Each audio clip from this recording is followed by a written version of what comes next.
I always thought I was one of the lucky ones.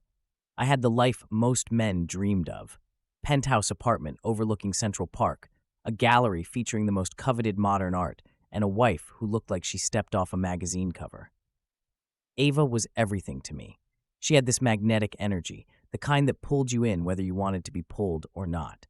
From the moment I met her, I knew she'd change my life. But what I didn't know was that she'd be the one to destroy it too. I remember the day it all started unraveling. The day I learned my wife was sleeping with a thief. It was a Wednesday, and I just returned to the gallery after a meeting with a new client. As soon as I stepped inside, something felt off. The air was too still, too heavy. My assistant, Clara, looked at me with wide eyes. "Marcus," she said, her voice shaky, "we've been robbed." Robbed. The word hit me like a punch. We had top-of-the-line security, surveillance everywhere, and contacts in the NYPD who'd been through the gallery 100 times. We didn't get robbed. "What do you mean, robbed?" I asked, my throat tightening. Clara pointed to the main display wall, where the centerpiece of our new exhibition, an avant-garde sculpture worth more than I could wrap my head around, was gone. Vanished. I felt my pulse quicken as I stared at the empty space. But it wasn't just the loss of the sculpture that had my gut churning. It was something else, a gnawing feeling that this was only the beginning. I moved to the back office where we kept the security footage. Clara hovered at the door, biting her lip. "Should I call the police?" she asked. I shook my head. Not yet. First, I needed to see what happened. The footage was clear, too clear. There, on the grainy screen, I saw him, Sebastian Blackwell, the man who'd made headlines in every art world publication for pulling off some of the most daring heists of the decade. And there, walking beside him, was Ava, my wife, her arm linked with his, her body pressed close like they were more than just accomplices. I watched in disbelief as they strolled through my gallery as if they owned the place. Ava smiled at Sebastian, her eyes sparkling in a way I hadn't seen in months. Together, they stood in front of the sculpture for a moment, admiring it, before Sebastian pulled out a small handheld tool and disarmed the alarms. They moved quickly after that, taking the piece and disappearing into the night. I slammed the laptop shut, my chest tight, my heart racing. This wasn't happening. It couldn't be happening. Ava, my Ava, the woman I'd built my life around, had betrayed me, and not just with anyone, with a criminal. My head spun with questions. How long had this been going on? Had she used me, used my gallery, as part of their plan? Was I just some fool she'd manipulated to gain access to my world? The anger hit first, a white-hot surge of rage that nearly made me throw the laptop across the room. But then came the doubt, the disbelief. I had to confront her. I had to know why. That night, I waited for Ava to come home. I sat in the dark of our living room, the city lights casting long shadows across the floor. My mind replayed the footage over and over, like some kind of sick loop I couldn't escape from. Every second that passed, my stomach twisted tighter. How could she have done this, and why? The door clicked open around midnight. Ava walked in, her heels tapping softly on the marble floor. She didn't see me at first, didn't notice the way I was watching her from the shadows. She moved like she always did, elegant, confident, like she belonged in every room she entered. I waited until she turned toward me before speaking. "Where were you?" Ava jumped, startled by my voice in the darkness. "Marcus?" She flicked on the light, her face a mask of confusion. "What are you doing sitting here in the dark?" I didn't answer. I just stood up and crossed the room to her, my heart pounding in my ears. I wanted to shout, to demand answers, but all I managed to say was, "I know." Her face changed in an instant. The confusion slipped away, replaced by something colder, more guarded. "What do you mean, you know?" "I saw the footage," I said, my voice low and tight. "You were with him, Ava. You were with Sebastian Blackwell." There it was, the truth out in the open. And just like that, the last shred of my perfect life shattered into a million pieces. Eva's shoulders slumped, and for a moment, I thought I saw something like regret in her eyes. But it was gone as quickly as it came. "You don't understand," she started, her voice softer now. "It's not what you think." I let out a bitter laugh. "Not what I think. Ava, I saw you, with him, stealing from my gallery." Her lips trembled, and she looked away, unable to meet my gaze. "It's complicated, Marcus. You don't know what he's like. I never meant for this to happen. Never meant for what to happen. The affair, the theft, which part of it didn't you mean, Ava? My voice rose with every word, the rage bubbling back to the surface. How long have you been lying to me? She flinched at that, her eyes filling with tears. I didn't want to hurt you, she whispered, finally meeting my gaze. But Sebastian, he's dangerous. I got involved with him before I realized how far he'd go. By the time I wanted out, it was too late. The air left my lungs in a rush. She wasn't just having an affair, she was involved in something far worse. So you're saying you've been trapped? That he's forcing you to do this? Ava nodded, wiping at her eyes. I thought I could control it, but he's not the kind of man you walk away from easily. He won't let me go, Marcus. I didn't know whether to believe her or not. I didn't know if I could trust anything she said anymore. But the fear in her voice, the way her body shook, something about it felt real. Too real. So what now? I asked, my voice quieter. What do you expect me to do? Ava hesitated, then stepped closer, her eyes pleading. I need your help, Marcus. I need to get away from him, but I can't do it alone. You're the only one who can help me. Help her? After everything? After the lies and the betrayal? Every part of me wanted to walk away, to leave her to face the consequences of her choices. But the truth was, I still loved her. I still felt that pull, that need to protect her, even when I knew I shouldn't. I sighed, rubbing a hand over my face. Fine, I said, the word heavy on my tongue. I'll help you, but don't think for a second that this changes anything between us. Ava nodded, relief washing over her face. Thank you, she whispered. I'll make this right, I swear. But as I looked into her eyes, I couldn't help but wonder if anything could ever be made right again. Ava's words hung in the air between us, thick with desperation. I'll make this right. The more I replayed them in my head, the more hollow they sounded. How could she make anything right when everything between us had already fallen apart? But somehow, against every ounce of anger and betrayal I felt, I had agreed to help her. My mind was spinning with the sheer insanity of the situation. The woman I loved, still loved, as much as I hated to admit it, was caught in a web of lies, a life entangled with a dangerous man. And now, I had to decide whether I could stomach standing by her side long enough to pull her out. The next morning, I woke up to the sound of Ava moving around the apartment, quietly gathering her things. I watched her from the bed as she stuffed a few essentials into a bag. She looked different now, weighed down by the situation she'd put herself in, and there was a rawness in her movements that made it hard for me to look at her. The truth was, I didn't know how to feel about her anymore. Was she a victim? Or was she just a liar who'd gotten in over her head? Probably both. We need to come up with a plan, Ava said, her voice soft, as if speaking too loudly might break whatever fragile understanding we had left. I sat up, the weight of everything settling back over me like a lead blanket. A plan? I echoed, rubbing the sleep from my eyes. What kind of plan do you expect me to come up with? This isn't exactly my area of expertise, Ava. She stopped packing and looked at me, her eyes wide, pleading again. You know people, Marcus. People in the art world. People who can help us get rid of Sebastian for good. He's dangerous. You don't understand how deep this goes. He'll never stop unless we find a way to trap him. I laughed, but it came out bitter and rough. You're asking me to outwit a criminal mastermind? You're giving me a lot more credit than I deserve. My heart was pounding in my chest, anger swirling beneath the surface again. This was her mess, and yet here I was, the one being dragged into it.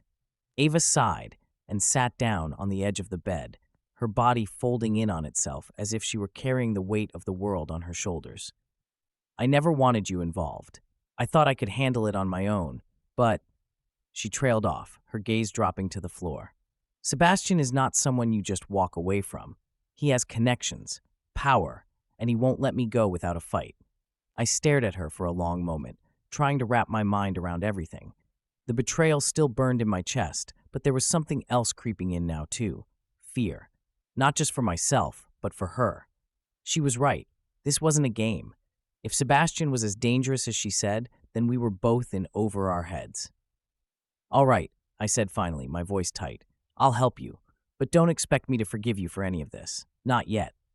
Ava nodded, a shadow of relief passing over her face. I don't expect that. I need to fix this, Marcus. I owe you that much. Over the next few days, we started piecing together a plan, one that was both incredibly risky and entirely dependent on my contacts in the art world. I'd built relationships over the years with some pretty shady characters, gallery owners, collectors, and even a few people who operated on the fringes of legality. It wasn't something I was proud of, but in this business, you did what you had to do to stay ahead. And now, those connections might be the only thing that could save us. I reached out to a man named Victor, someone I'd met at an art auction a few years back. He wasn't just a collector. He was also known for his ability to arrange special deals when it came to art acquisition. Rumor had it, he had ties to some pretty unsavory circles, exactly the kind of person who might be able to get close enough to Sebastian without raising suspicion. I set up a meeting with him under the pretense of selling a rare piece of art from my gallery. If I could get Victor interested, he might be able to lure Sebastian into a deal that would expose him to the authorities. The day of the meeting, I was a mess. My nerves were shot, and the weight of what we were about to do felt like too much to bear. Ava and I sat in the car outside the small cafe where I was supposed to meet Victor, the silence between us heavy and suffocating. "Are you sure this is going to work?" she asked, her voice barely above a whisper. I didn't answer right away. The truth was, I wasn't sure, not even close, but I couldn't let her see that. "It's our best shot," I said finally, trying to sound more confident than I felt. "If Victor takes the bait, we might have a chance."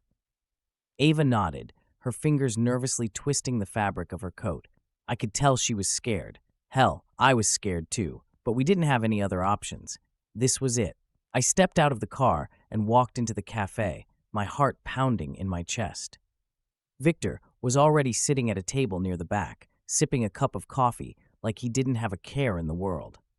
He looked up when he saw me and smiled, motioning for me to sit down. "Marcus, my friend," he said in his thick accent, "it's been too long. What can I do for you today?"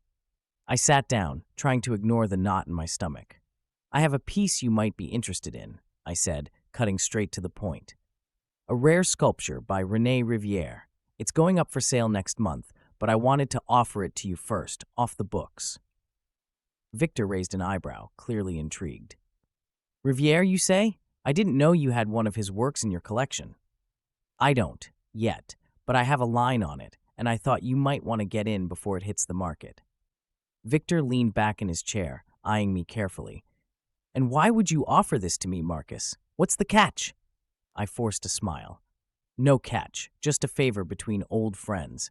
You help me move this piece quietly, and I'll make sure you get first dibs on any other rare finds that come my way." Victor chuckled, clearly enjoying the game we were playing. "You know, I've always appreciated your honesty, Marcus, but this feels different. What are you really after?" Damn. He was sharper than I'd given him credit for. I needed to tread carefully. "Let's just say I have a personal interest in this piece," I said slowly, "and I need someone with your expertise to help me close the deal. Discreetly." Victor studied me for a moment, then nodded. "All right, I'll bite. But you know how this works, Marcus. If I'm going to help you, there needs to be something in it for me. Something more than just a favor." I took a deep breath. This was the moment of truth.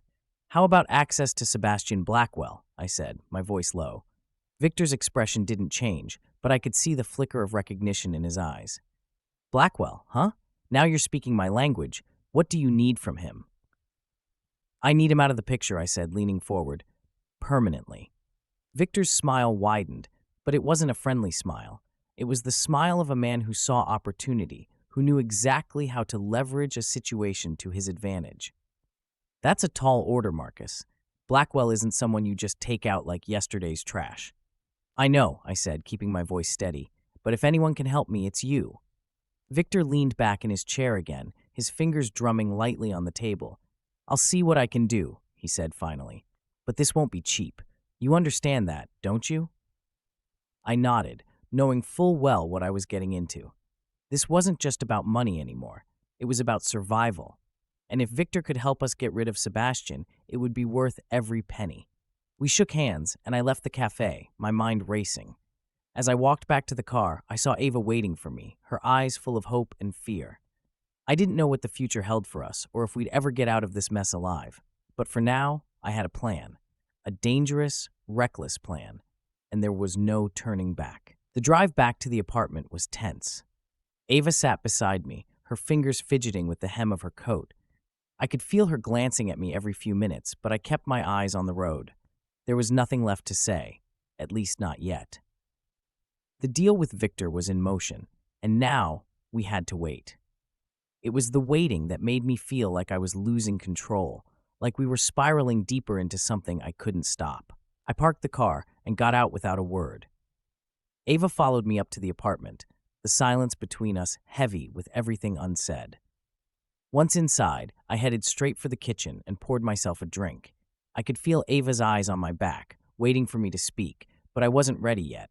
I needed to process everything: the betrayal, the danger, the fact that I was now complicit in whatever game we were playing with Sebastian. Finally, Ava broke the silence. "Did it go well with Victor?" I took a long sip of the scotch before answering. "As well as it could have. He's on board. Now it's just a matter of time before he sets up the meeting with Sebastian." She nodded, her lips pressed into a tight line. I could see the tension in her shoulders, the way she was trying to hold herself together, but I wasn't in the mood to comfort her. Not after everything. "And then what?" she asked quietly. I set the glass down on the counter and turned to face her. "Then we follow through with the plan. Victor will lure Sebastian in with the promise of an exclusive deal on a rare piece of art. Once Sebastian is in, we'll hand over everything we know to the authorities. They'll have enough to arrest him, and you'll be free of him for good." Ava nodded again, but there was something in her eyes, something I couldn't quite place. Fear? Regret? I didn't know anymore. I didn't know if I could trust anything she said, if I ever could again.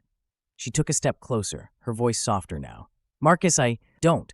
I cut her off, shaking my head. "Don't try to explain it. Not right now." Her face fell, but she didn't argue. Instead, she turned and walked to the living room, sinking into the couch with her head in her hands.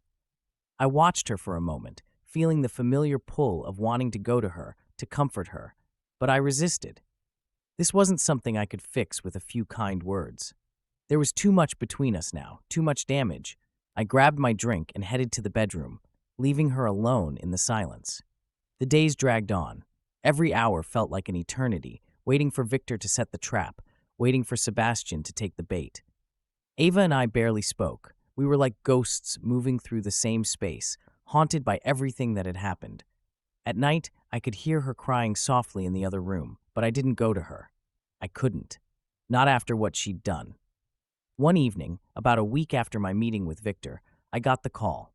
Victor's voice crackled through the phone, low and businesslike. "It's set," he said. "The meeting's in 2 days. You'll need to be there." I hung up without saying much, my heart pounding in my chest. This was it. The moment we'd been waiting for, the moment that would decide everything. I told Ava about the meeting, and she nodded, her face pale. The next 2 days were a blur of tension and preparation.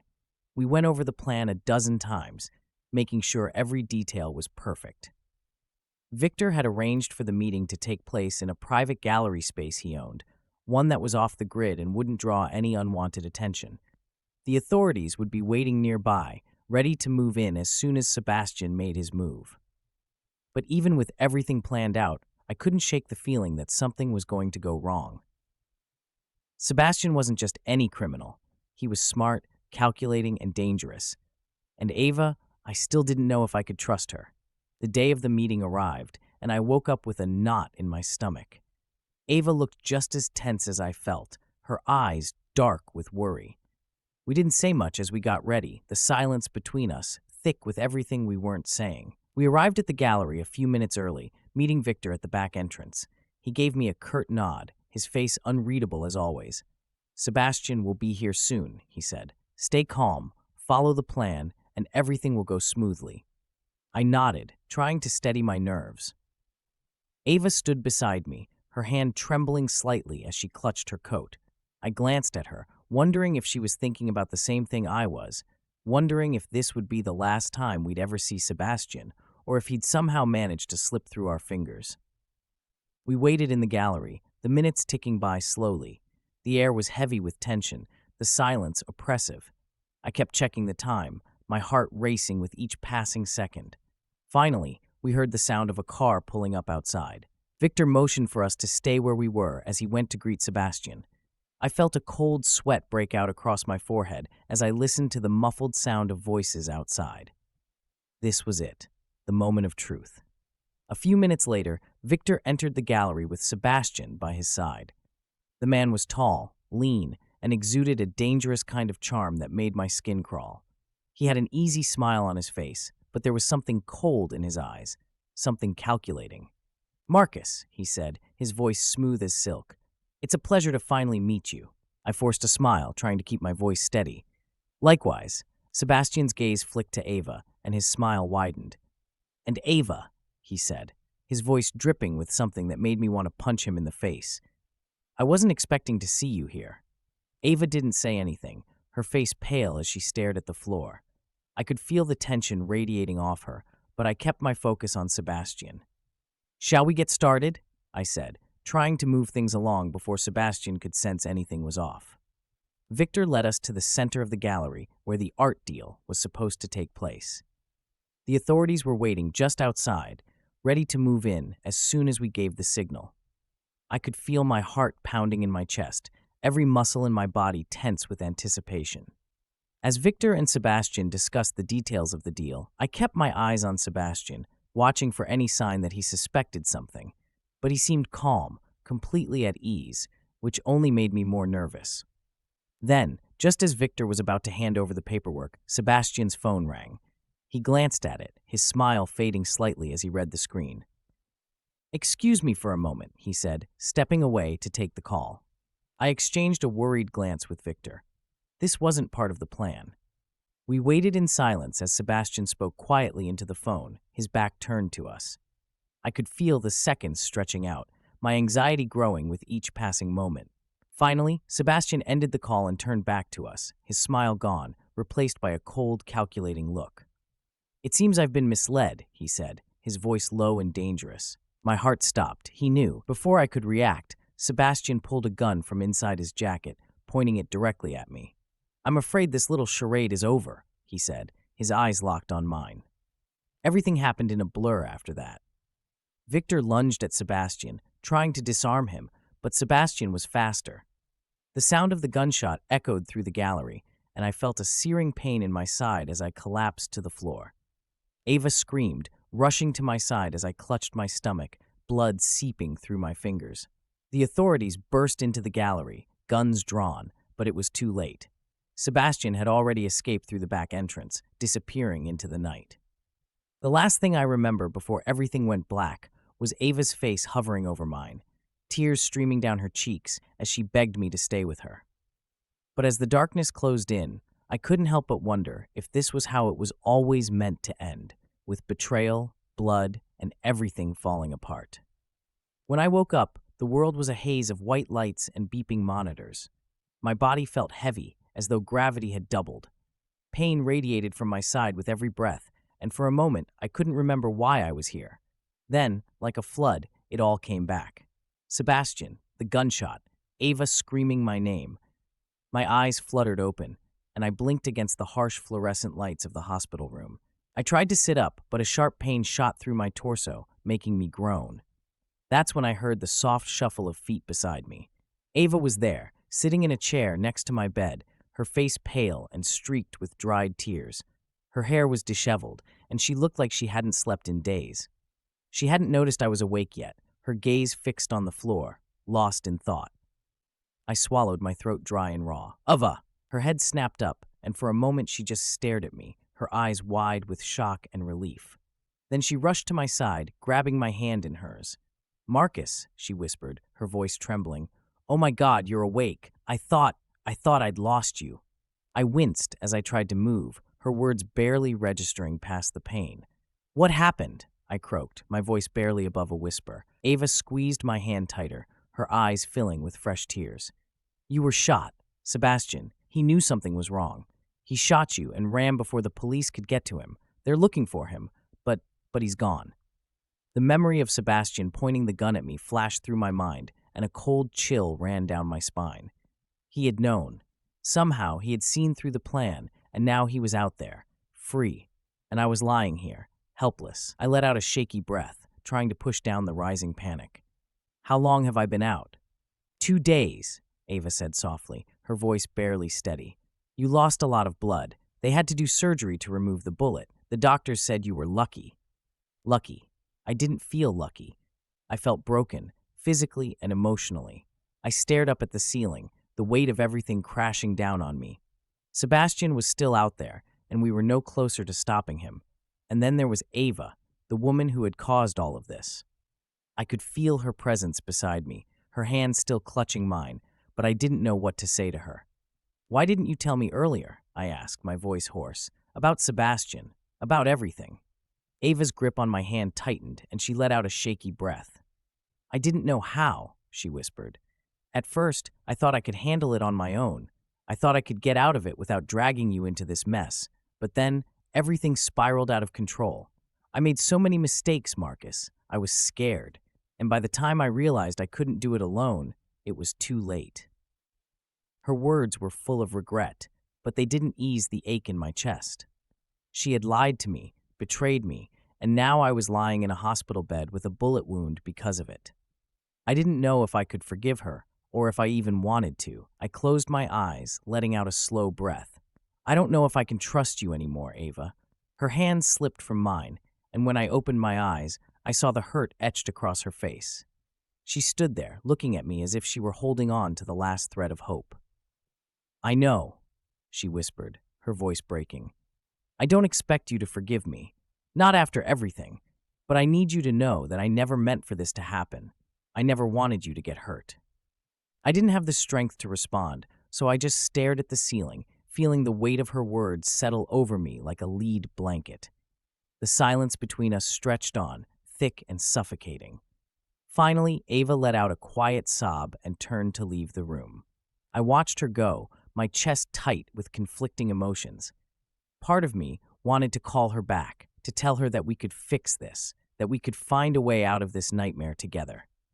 But another part of me, the part that still felt the sting of betrayal, couldn't let go of the anger and hurt. The next few days passed in a blur of nurses, doctors, and painkillers.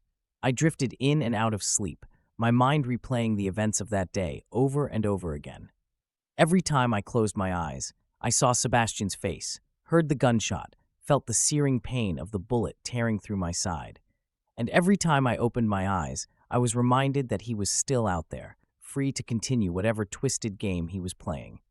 I tried to focus on my recovery, but the weight of everything that had happened kept pulling me down. Ava had come to visit a few more times, but I hadn't said much to her. I could see the guilt eating away at her, the way her shoulders slumped and her eyes avoided mine. But I couldn't bring myself to comfort her, not when I was still drowning in my own anger and confusion. It wasn't until the third day that something shifted. I was lying in bed, staring out the window at the fading afternoon light when the door to my room opened. I expected it to be Ava again, but instead, Detective Harris walked in, his expression grim. He was the lead investigator on Sebastian's case, a man I had only met briefly during the initial police interviews. Mr. Sutton, Harris said, nodding at me, I'm glad to see you're awake. I struggled to sit up, wincing as the pain flared in my side. Detective, I said, my voice rough. Do you have any news? Harris sighed, pulling up a chair beside my bed. We've been searching for Sebastian for the past few days, but he's gone underground. He's a slippery one, knows how to disappear when things get too hot. We've got people looking, but I'm not going to sugarcoat it. It could be a while before we track him down. I clenched my fists, frustration boiling up inside me. So what do we do now? Just wait for him to come after us again?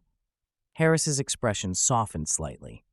I know this isn't what you want to hear, but for now, you need to focus on your recovery. We'll keep looking for Sebastian, but you need to stay out of sight, stay safe. He's dangerous, and we don't know what his next move will be. I wanted to argue, to demand that they do more, but the pain in my side reminded me just how close I had come to losing everything. Harris was right.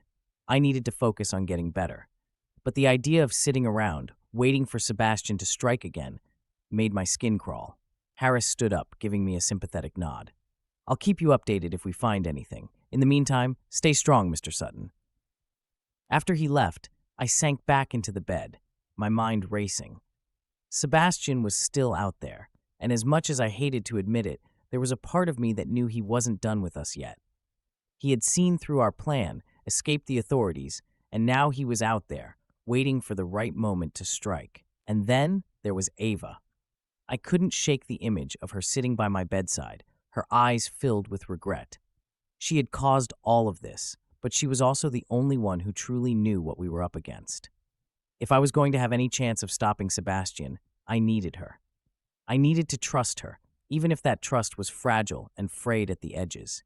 Later that evening, Ava returned to the hospital, her face pale and tired. She stood in the doorway for a moment, as if unsure whether to come in or not. I didn't say anything, just watched her, waiting for her to make the first move. Finally, she stepped inside and sat down in the chair beside me. For a few minutes, we sat in silence, the weight of everything between us hanging in the air. Then she spoke, her voice barely above a whisper.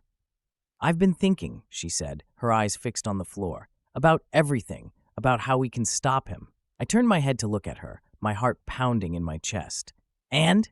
Ava looked up, her eyes filled with a determination I hadn't seen before. "We can't just wait for the police to find him. We have to take matters into our own hands. I know where he might be hiding. I know his patterns, his safe houses. If we can find him before he makes his next move, we can stop this." Her words sent a chill down my spine. She was suggesting we go after Sebastian ourselves, that we take the fight to him. It was dangerous, reckless, and every part of me screamed that it was a bad idea. But then again, sitting here, doing nothing, waiting for him to come after us, was just as bad. I took a deep breath, my mind racing with the possibilities. This was our chance to end it, to take back control. But could I trust Ava enough to follow through with her? I stared at Ava, trying to process what she had just said. She knew where Sebastian might be hiding. That meant we had a chance, a slim one, but still, it was better than sitting around waiting for him to come after us again. But could I really trust her to lead me into this? After everything that had happened, after all the lies? The rational part of me screamed that this was reckless, that it was too dangerous. But there was another part of me, a part fueled by anger, by the need for revenge, that wanted to take the risk. I was tired of feeling helpless, of waiting for Sebastian to strike.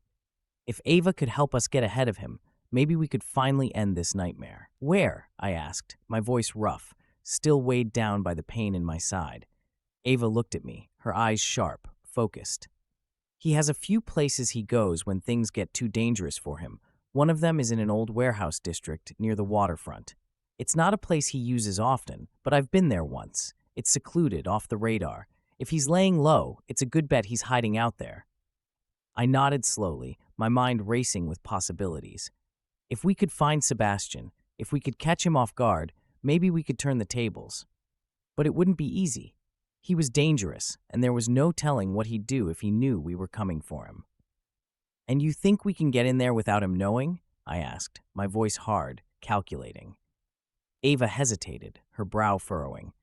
"I don't know for sure, but I've been inside before. I know how to get close without being seen. If he's there, we'll have to move fast, catch him before he has time to react." It was a risk, a huge one. But what other choice did we have? Sebastian was still out there, and he wasn't going to stop until he finished what he started. I looked at Ava, seeing the determination in her eyes, the way she was ready to face the consequences of her choices. For better or worse, she was in this just as much as I was. "All right," I said, my voice steady. "We'll do it, but if we're going after him, we need to be smart about this. No mistakes, no second chances." Ava nodded, her expression serious. "I know. I won't let you down again." The next day was spent planning, going over every detail of how we'd get into the warehouse and what we'd do if we found Sebastian there. We couldn't afford to bring the police into this, not yet. If we alerted them too soon, it could spook Sebastian, make him disappear for good. No, this had to be handled quietly, carefully. Ava knew the layout of the area, knew the blind spots, the back entrances. She'd guide us in, and if all went well, we'd catch him by surprise. But even as we made plans, I couldn't shake the feeling that something was bound to go wrong. It was too dangerous, too unpredictable. But I couldn't let that stop me. Not anymore. That night, We drove to the waterfront, the city lights fading behind us as we ventured into the abandoned industrial district. The place was a ghost town. Crumbling warehouses, rusted shipping containers, and cracked pavement stretched out in every direction. The only sound was the distant lapping of water against the docks and the occasional creak of metal in the wind. I tightened my grip on the steering wheel, my eyes scanning the darkened streets as we approached the location Ava had described. "There," she whispered, pointing to a large, derelict building near the end of the block. It was massive, its windows shattered, the brick walls streaked with grime and rust. It looked like the kind of place where someone like Sebastian could hide without anyone noticing for months. I parked the car a few blocks away, out of sight, and we slipped out into the night, moving quickly and quietly through the shadows. Ava led the way, her movements sure and precise. She had been here before, that much was clear. She knew exactly where to go, which alleyways to cut through, which doors to avoid. My heart was pounding in my chest, adrenaline coursing through my veins as we neared the warehouse. This was it. If Sebastian was inside, this could be the moment we finally brought him down. Or it could be the moment everything fell apart. We reached the side of the building, crouching behind a rusted shipping container as Ava surveyed the area. "There's a back entrance," she whispered, pointing to a door half hidden by debris. "It's usually locked, but I know how to get in." I nodded, my pulse racing as we moved toward the door. Ava knelt down, pulling a small set of tools from her pocket. Within seconds, she had the lock picked, the door creaking open just enough for us to slip inside. The interior of the warehouse was even more desolate than the outside, dark, cold, and filled with the musty scent of decay. The sound of dripping water echoed through the cavernous space, adding to the eerie atmosphere. We crept through the shadows, our footsteps muffled by the thick layer of dust and grime on the floor. My heart pounded in my chest as we made our way deeper into the building, every creak of the floorboards making me flinch. If Sebastian was here, we couldn't afford to alert him too soon. We had to catch him off guard, make sure he didn't have time to escape. As we moved through the maze of crates and forgotten machinery, Ava suddenly stopped, her hand on my arm. "He's close," she whispered, her eyes scanning the area. "I can feel it." I swallowed hard, my hand instinctively reaching for the small weapon I had tucked into my jacket. I wasn't a violent man, but after everything that had happened, I wasn't taking any chances. If it came down to it, I was ready to do whatever it took to end this. We continued forward, our steps slow and deliberate. Then, from up ahead, we heard it, a faint sound, the shuffle of feet, the low murmur of voices. My pulse quickened as we approached the source of the noise, my mind racing with possibilities. Was it Sebastian? Was he alone? Or were there others with him? Ava motioned for me to stay low as we moved closer, slipping behind a stack of crates for cover. Peering through the gap between the crates, I saw him. Sebastian. He was standing near the far end of the warehouse, his back to us as he spoke into a phone, his voice low and tense. I couldn't make out what he was saying, but it was clear he was on edge. My breath caught in my throat as I watched him. This was the man who had turned our lives upside down, the man who had nearly killed me. And now, he was right in front of us, unaware that we were here.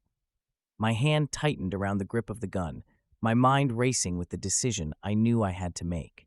Ava glanced at me, her eyes wide with a mixture of fear and determination. She gave me a small nod, silently telling me that this was it, the moment we had been waiting for. I took a deep breath, steadying myself as I prepared to step out from behind the crates and confront him.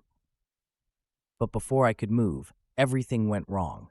Sebastian turned, his eyes locking onto us, and in an instant, his expression shifted from surprise to rage. He shouted something into the phone, then dropped it, pulling a gun from his waistband. Ava and I barely had time to react before he fired. The sound of the gunshot echoed through the warehouse, and I felt a sharp pain in my shoulder as I hit the ground. Ava screamed, scrambling to pull me behind the crates as more gunfire erupted. My vision blurred as I pressed a hand to my shoulder, blood seeping through my fingers. "Marcus!" Ava's voice was frantic, her hands shaking as she tried to help me. "We have to get out of here." I gritted my teeth, trying to push past the pain as I struggled to sit up. "No," I rasped, my voice hoarse. "We have to stop him." Ava's eyes were wide with fear, but she nodded, her jaw set in determination. She grabbed the gun from my jacket and peered around the edge of the crates, her breathing ragged. "He's moving toward the exit," she whispered. "We have to cut him off."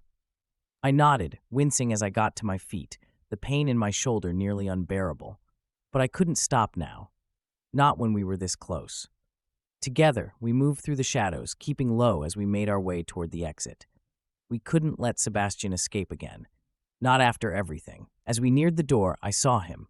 He was limping, blood staining the side of his shirt from where one of Ava's shots had grazed him. He was trying to get away, but he was moving slower now, his steps unsteady. This was our chance. With a burst of adrenaline, I stepped out from behind the crates, raising the gun and aiming it at Sebastian's back. "Stop!" I shouted, my voice echoing through the empty warehouse. Sebastian froze at the sound of my voice, his back straightening as he turned slowly to face me. The tension between us crackled like electricity in the stale air of the warehouse. His eyes, sharp and calculating, flicked from me to Ava, who stood a few feet behind, still clutching the gun she'd taken from me. I could see the cold smile creeping across his face, even as blood stained the front of his shirt. He wasn't just hurt, he was cornered, but the smug confidence in his expression told me he wasn't about to give up without a fight. "So this is how it ends, huh?" he sneered, wiping a streak of blood from his lip with the back of his hand. "You think you've got me now, Marcus? You think you're finally going to play the hero?" I tightened my grip on the gun, my finger itching against the trigger. My shoulder throbbed where his bullet had grazed me, and every muscle in my body screamed for revenge. But even as I stood there, holding Sebastian at gunpoint, I couldn't shake the feeling that this was all wrong. There was no satisfaction in this moment, no sense of justice. Only anger. Only pain. "Drop the gun, Sebastian," I said, my voice cold, steady. "It's over. You're not getting out of here." Sebastian's grin widened, and he took a slow step toward me, his hands raised in mock surrender. "You sure about that? Because from where I'm standing, it looks like I've still got some options." He glanced at Ava, his eyes glinting with malice. "I could always take her with me. She's been useful before. Isn't that right, Ava?" Ava flinched at his words, but she didn't lower the gun. I could see the fear in her eyes, but I could also see the determination. She wasn't going to let him control her anymore. She had come too far to let him win now. "You're not going anywhere with her," I said through gritted teeth, taking a step forward. "This ends now." Sebastian laughed, the sound echoing off the walls. "You're delusional, Marcus. You don't have it in you to pull that trigger. You're just like her, weak." My hand shook, the weight of the gun suddenly feeling too heavy. He was taunting me, pushing me to the edge, daring me to do something I wasn't sure I could do. I had never killed anyone before. I wasn't like him. But the thought of letting him walk away, of letting him continue this nightmare, was unbearable. Before I could decide what to do, the sound of sirens cut through the night air, faint but unmistakable. The police, they were finally here. For a split second, Sebastian's smug grin faltered. He glanced over his shoulder toward the distant sound of the approaching sirens, and I saw the panic flicker in his eyes. Without warning, he lunged toward Ava, moving faster than I could react. She gasped, stumbling backward as Sebastian grabbed her wrist, twisting the gun from her grip. My heart stopped as I watched him pull her close, his arm locking around her throat, using her as a human shield. "Drop it," Sebastian snarled, his eyes wild now. "Drop the gun or I'll kill her." Ava struggled against his grip, her face pale, eyes wide with fear. My entire body went numb as I stared at the scene unfolding in front of me, the weight of the decision crashing down on me. I had the gun. I could end this, but one wrong move, one misstep, and Ava would be dead. "Marcus," Ava choked out, her voice barely audible through Sebastian's grip. "Do it, don't let him." "Shut up," Sebastian barked, tightening his hold on her. He looked at me, eyes blazing with desperation. "You shoot me, and she dies. You let me go, and maybe, just maybe, I'll let her live." I felt sick to my stomach, the world spinning around me. I couldn't lose her. Not like this. Not after everything we'd been through. But I couldn't let him walk away either. If he escaped now, he would come after us again. There would be no end to it. My hands shook as I aimed the gun at Sebastian, my finger hovering over the trigger. My heart pounded in my chest, each beat louder than the last. I could hear the sirens getting closer, but they wouldn't be here in time. It was up to me. It was all on me. Marcus, Ava whispered again, her eyes locking onto mine. Please. I swallowed hard, my mind racing. I had to do something. I had to make a choice. But before I could pull the trigger, before I could even process what was happening, Ava made the choice for me. With a sudden burst of strength, she twisted in Sebastian's grip, driving her elbow into his ribs. He grunted, momentarily stunned, and in that split second, she broke free, stumbling forward and away from him. Sebastian's eyes widened in shock, and for a moment, he was completely exposed. I didn't think, I didn't hesitate, I fired. The gunshot rang out, deafening in the empty warehouse. Sebastian staggered backward, clutching his chest, his eyes wide with disbelief. He collapsed to the ground, gasping for breath, blood spreading in a dark pool beneath him.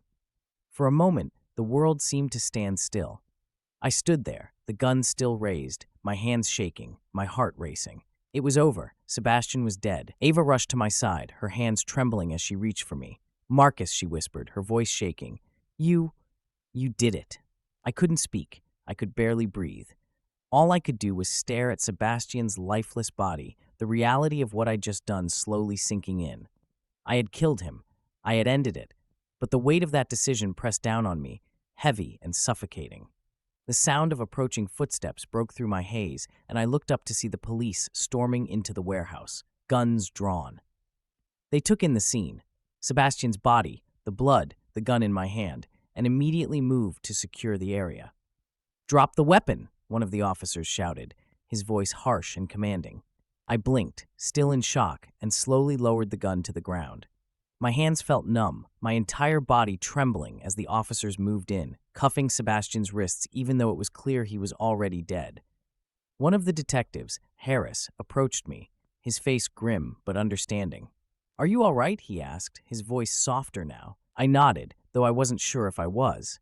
My mind was still spinning, the events of the last few minutes playing over and over in my head like a broken record. It's over," I whispered, more to myself than to anyone else. Harris gave me a nod and turned to the other officers. "Get the scene secured. We'll need a full report." He glanced at me one more time before walking away, leaving Ava and me standing in the aftermath of everything. Ava reached for my hand, her touch gentle, but I could feel the weight of her guilt, her fear. We stood there in silence for what felt like hours, watching as the police processed the scene, as they bagged Sebastian's body and took statements from us both. The adrenaline had worn off, leaving only exhaustion and a hollow sense of relief. It was over, but the damage had been done. When the police finally cleared out, leaving us alone once more, I turned to Ava, my chest heavy with the weight of everything that had happened between us.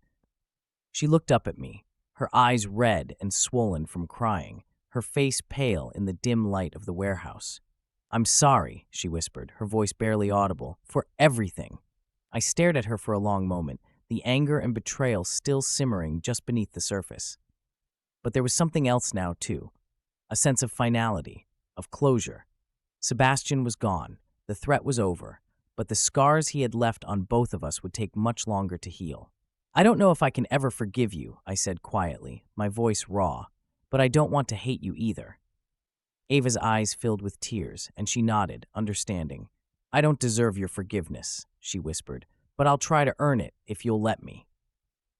I didn't know if I was ready to let her back in, if we could ever rebuild what we'd had before.